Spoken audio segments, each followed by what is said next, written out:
Provérbios, capítulo 17, versículo de número 15. O Senhor detesta quem justifica o ímpio e quem condena o justo. Ele detesta tanto um quanto o outro. Palavra do Senhor Deus.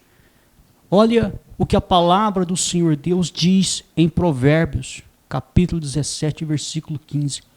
O Senhor detesta quem justifica o ímpio, ou seja, o Senhor detesta quem diz que o culpado é inocente. Embora a sabedoria clame para que se evitem os conflitos, isso não desculpa aquele que justifica o ímpio. Ou seja, então, o próprio Deus, a visão do próprio Deus, Criador do céu e da terra, é o seguinte: olha, se está errado, está errado. E quem deve, tem que pagar o que deve. Doa quem doer. Doa quem doer. Então, essa é a lei de Deus. Essa é a lei de Deus. A lei de Deus diz que ele é o justo juiz. E justo juiz é justo. Ele é justo no quê? Nas suas sentenças. Então doa a quem doer. A lei de Deus diz que ele é justo juiz e as sentenças são justas. E a palavra de Deus diz o seguinte: o Senhor detesta quem justifica o ímpio. Ou seja, aquele que faz com que o ímpio seja inocentado, aquele que faz com que o culpado se transforme em inocente. O Senhor detesta. Porém, nós temos que deixar bem claro que quando a palavra de Deus diz ímpio, muitas pessoas que talvez professam uma fé em Deus, elas dizem: ah, mas o ímpio é aquele que não serve a Deus, o ímpio é aquele que desobedece a Deus, o ímpio é aquele que transgride as leis de Deus. Não se esqueça, meu amigo e minha amiga, que todos nós, todos os seres humanos, transgridem as leis de Deus. E perante a justiça de Deus, perante a santidade de Deus, todos os seres humanos são pecadores diante dele, são devedores. Então, diante da lei de Deus, da santidade de Deus, todos nós estamos errados diante dele. Todos. Sem exceção. Olha o que diz a palavra em Romanos, capítulo de número 3, versículo 23. Olha o que diz: pois todos pecaram e carecem da glória de Deus. Todos pecaram. Então, quando a palavra de Deus diz: o Senhor detesta quem justifica o ímpio, muitas pessoas que professam uma fé cristã podem alegar: ah, mas ainda bem que eu sou um cristão. Olha, não se engane, porque a palavra de Deus diz em Romanos, capítulo 3, versículo 23, que todos pecaram, todos, e carecem da glória de Deus.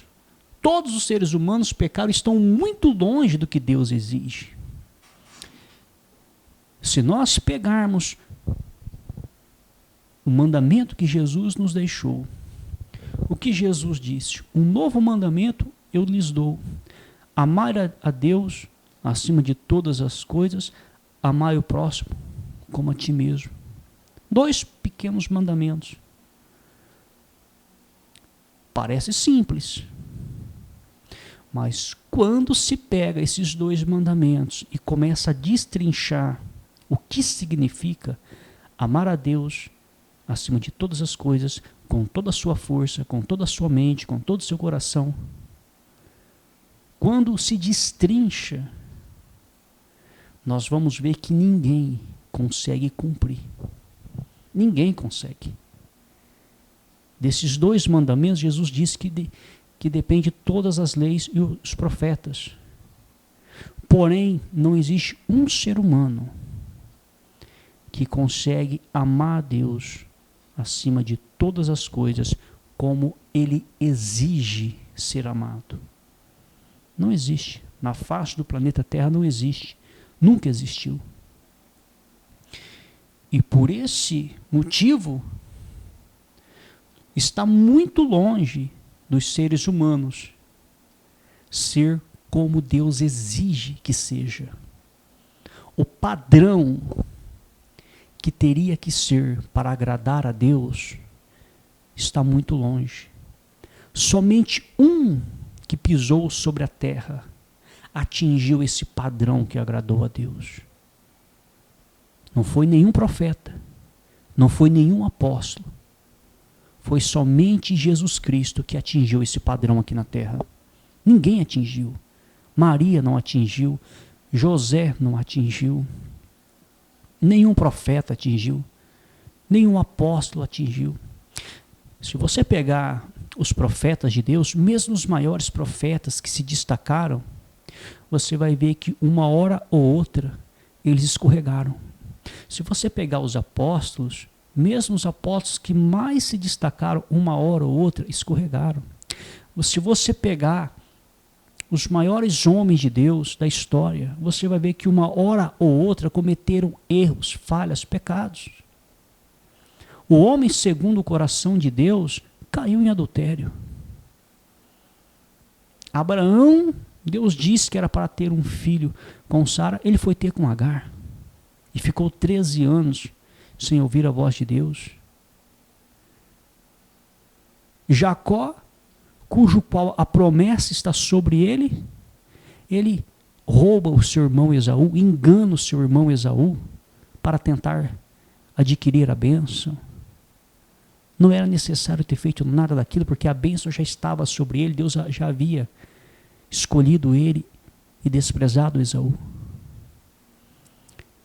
Então nós vemos Abraão mentindo, que a sua esposa era sua irmã, Isaac mentindo, nós vemos Jacó mentindo, nós vemos Davi mentindo, se fingindo de louco, nós vemos Salomão, um homem escolhido por Deus, se prostrar diante de deuses, oferecer sacrifícios a deuses.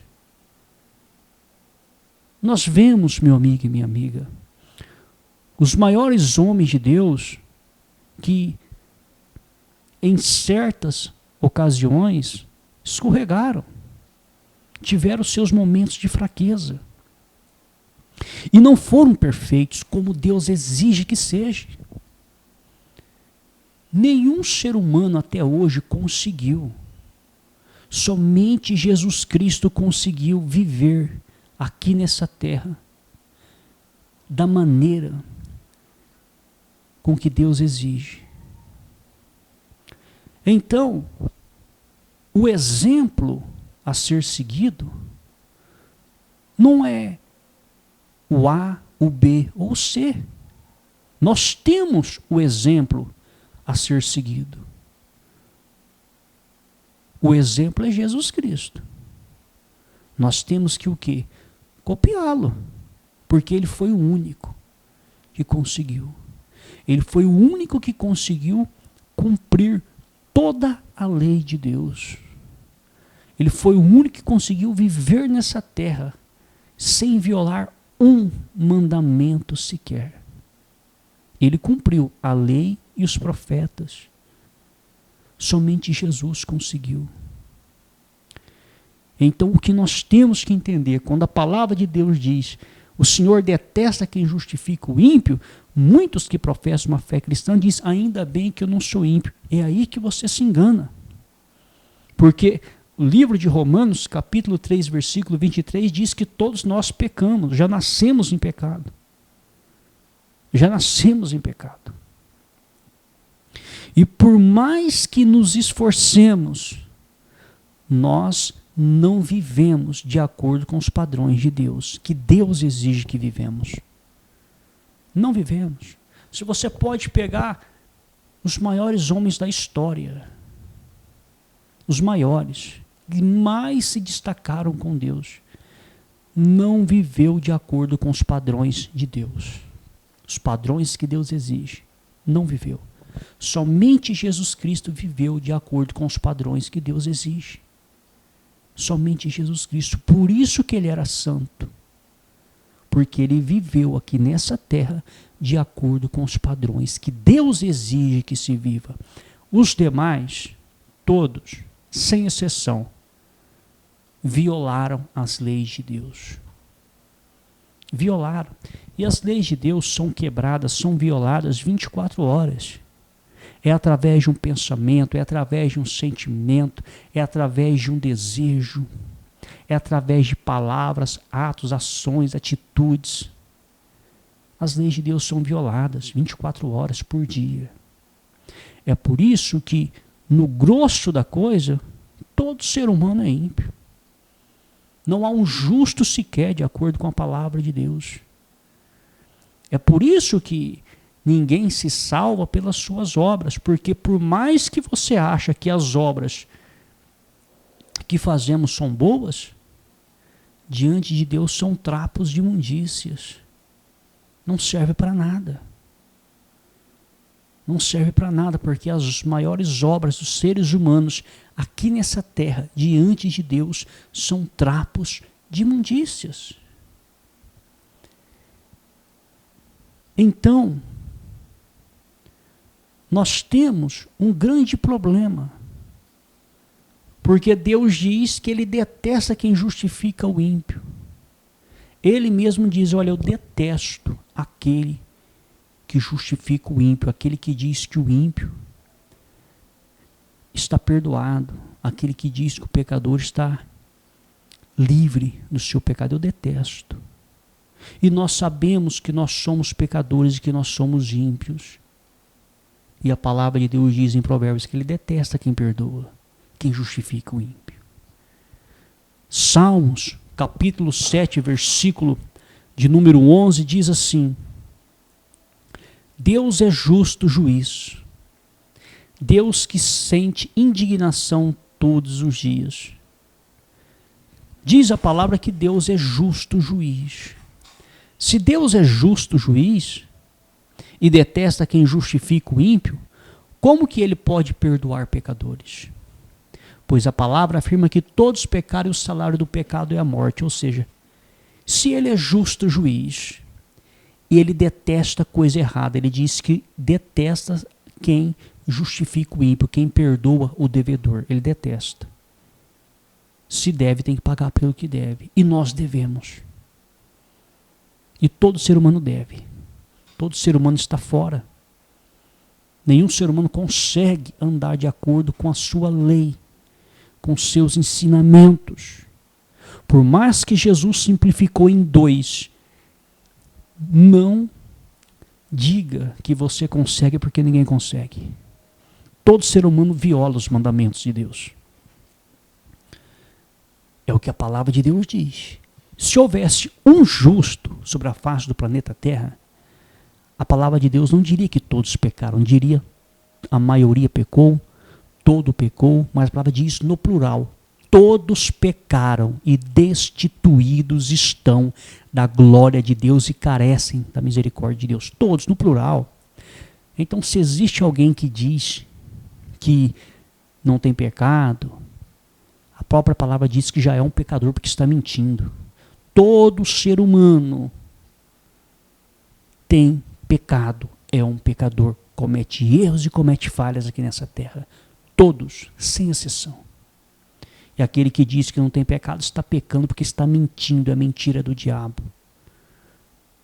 Então entendo o que a palavra de Deus diz. A palavra de Deus nos coloca no banco dos réus e nos coloca como culpados diante de Deus. nos coloca diante de um juiz que é justo e a palavra nos coloca como culpado.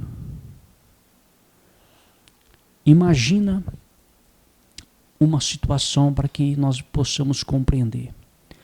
Suponhamos que uma pessoa, um homem, ele pega e abusa de uma criança e ele é pego em flagrante. Ele abusa, ele mata essa criança. E, de alguma forma, ele é pego em flagrante, tem provas que ele fez isso, tem imagens, e ele vai preso. Foi pego em flagrante, ele vai preso. Porém, quando ele chega diante do juiz aqui na terra, o juiz reconhece que ele foi pego em flagrante, reconhece que tem provas que ele abusou da criança e matou. O juiz reconhece, o juiz ouve as testemunhas e mesmo assim o juiz liberta aquele homem, solta aquele homem, não manda prendê-lo. Automaticamente, as pessoas de bem vão dizer o quê? Vão dizer que aquele juiz é injusto. Vão dizer que aquele juiz é corrupto. Vão dizer que aquele juiz deveria ter mandado prender, deveria ter mandado matar, deveria ter segurado na cadeia aquele homem que abusou da criança, que matou a criança. Entenda que se um juiz aqui na terra inocentar um culpado, ele é chamado de injusto juiz, ele vai ser difamado. Agora, Deus é o justo juiz, a Bíblia diz. A Bíblia diz que ele é justo. Salmo 7, versículo 11, Deus é justo juiz. Se ele é justo juiz e sabe de tudo, como que ele é capaz de perdoar pecadores? Porque se ele perdoar o pecador, ele se torna injusto. Mediante a lei, ele se torna um injusto juiz, porque ele está fazendo vista grossa para os meus erros e para os seus erros. Então, mediante a lei, ele é obrigado a nos condenar ao inferno. Mediante a lei. Mas a palavra diz que ele perdoa. Então existe uma controvérsia. Se ele é justo, como que ele pode perdoar pecadores? Olha o que a palavra de Deus diz em Lucas, capítulo 22, versículos 39 ao 44. E saindo Jesus, foi como de costume para o Monte das Oliveiras, e os discípulos o acompanharam. Chegando ao lugar escolhido, Jesus lhes disse: orem para que vocês não caiam em tentação. Ele, por sua vez, se afastou um pouco e de joelhos orava, dizendo: Pai, se queres, afasta de mim esse cálice. Contudo, não se faça a minha vontade, e sim a tua. Então lhe apareceu um anjo do céu que o confortava, e estando em agonia, orava mais intensamente. E aconteceu que o suor dele se tornou como gotas de sangue caindo sobre a terra. Palavra do Senhor Deus, um texto muito conhecido, onde nós vemos Jesus fazendo a mesma oração a Deus. E ele dizia o seguinte: Pai, se possível, afaste de mim esse cálice antes que eu beba todo.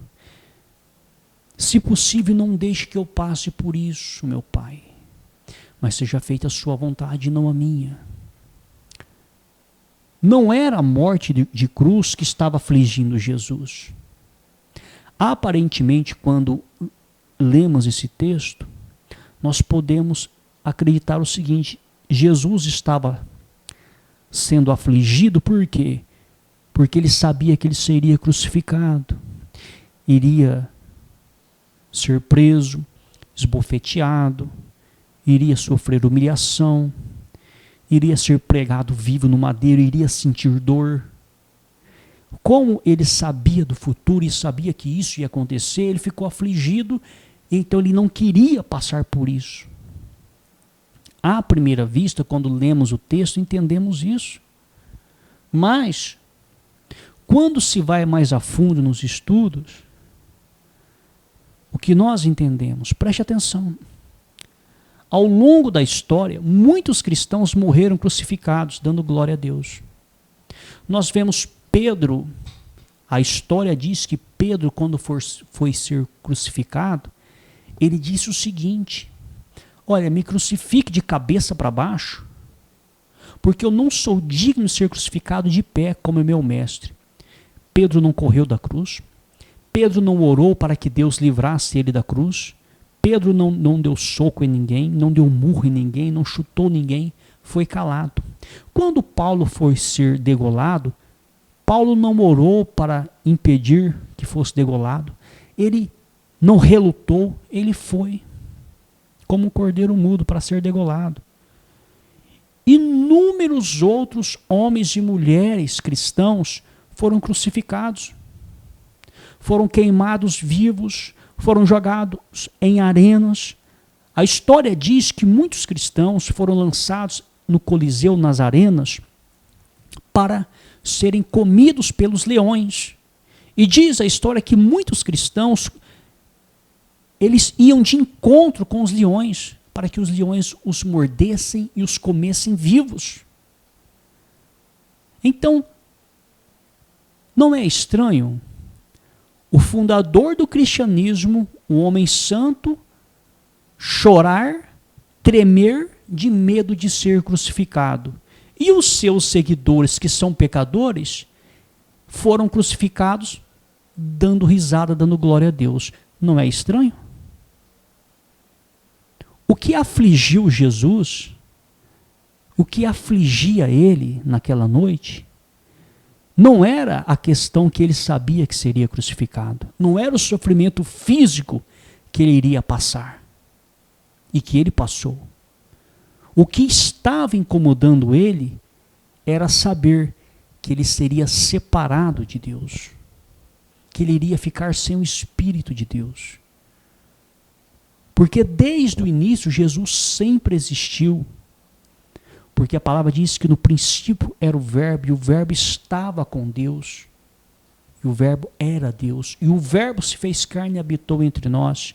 E quando Deus criou os céus e a terra, Deus não fez nada sem Jesus. Quando foi fazer o homem, diz: façamos o homem segundo a nossa imagem, segundo a nossa semelhança, o Pai, Filho e Espírito Santo, juntos em concordância, em comunhão para fazer o homem.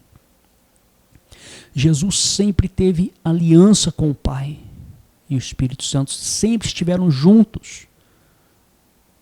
Porém, ele sabia que a partir do momento que ele fosse para aquele madeiro, ele se transformaria em um maldito.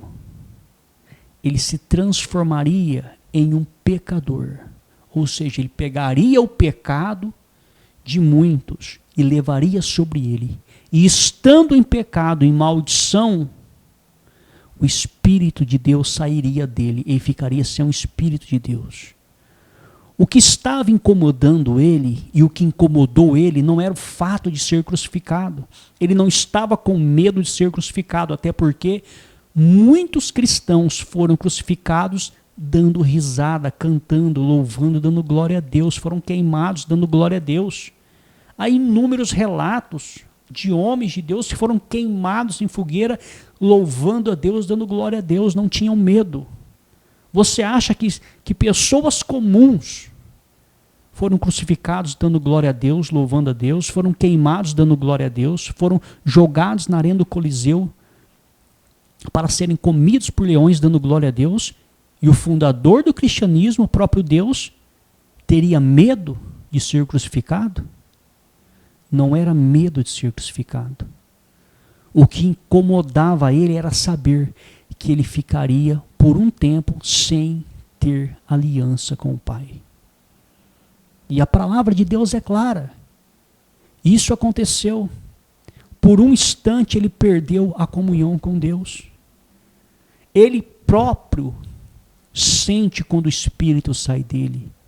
Ele diz: Deus meu, por que me desamparastes? Por que me abandonastes? Deus o abandonou. Quando ele se torna maldito no meu lugar e no seu lugar, Deus sai dele. O Espírito não ficou nele. Ali só ficou um corpo humano, sem o Espírito de Deus, sem o Espírito Santo. É algo tão sério que o próprio Davi, quando cai em adultério, quando é repreendido pelo profeta Natã, ele tinha tanta noção do que era o Espírito Santo, que ele disse o seguinte para o profeta: fala para Deus, ó meu Deus, tire tudo de mim, só não tire o teu Espírito. Em outras palavras, Davi estava dizendo: tira meu reino, tira minha riqueza, tira tudo, só não tire a tua presença de mim, por favor. É muito sério isso. Davi tinha noção do que era a presença de Deus, ele não queria perder a presença de Deus. Você viu o que aconteceu com Saul quando a presença de Deus saiu dele? Quando o Espírito de Deus saiu de Saul, olha o que aconteceu com ele. E Jesus perdeu a comunhão com Deus. Ele perdeu. Ou seja, quando ele foi para aquele madeiro, ele pega o pecado de muitos e traz sobre ele. Ele se torna um pecador, um maldito. Diz a palavra que todo aquele que fosse pendurado no madeiro seria maldito, um amaldiçoado. Ele se tornou maldito. Ele levou o pecado. Neste momento, o Espírito Santo sai dele. Ele fica sozinho. Diz a palavra que Deus virou as costas para ele. Acabou a aliança na hora. O pai e o filho, por um certo tempo, ficou sem aliança. Ficou sozinho naquele madeiro. E ele questiona: Deus meu, por que me desamparastes? Então, por esse motivo, dele ter levado o pecado da humanidade sobre ele, então Deus pode justificar a mim e a você como inocente. Alguém teria que pagar a conta. Nós teríamos que pagar essa conta. Nós teríamos. Mas como nós não temos condições de pagar, porque não somos santos, seríamos lançados no inferno para pagar. Seríamos lançados no inferno. Mas como Jesus era santo e tinha condições de pagar, ele pagou com toda a sua santidade, a sua aliança, a sua vida, e se tornou maldito. Então, quando ele vai para o madeiro, ele não somente pega os pecados de muitos e leva sobre ele.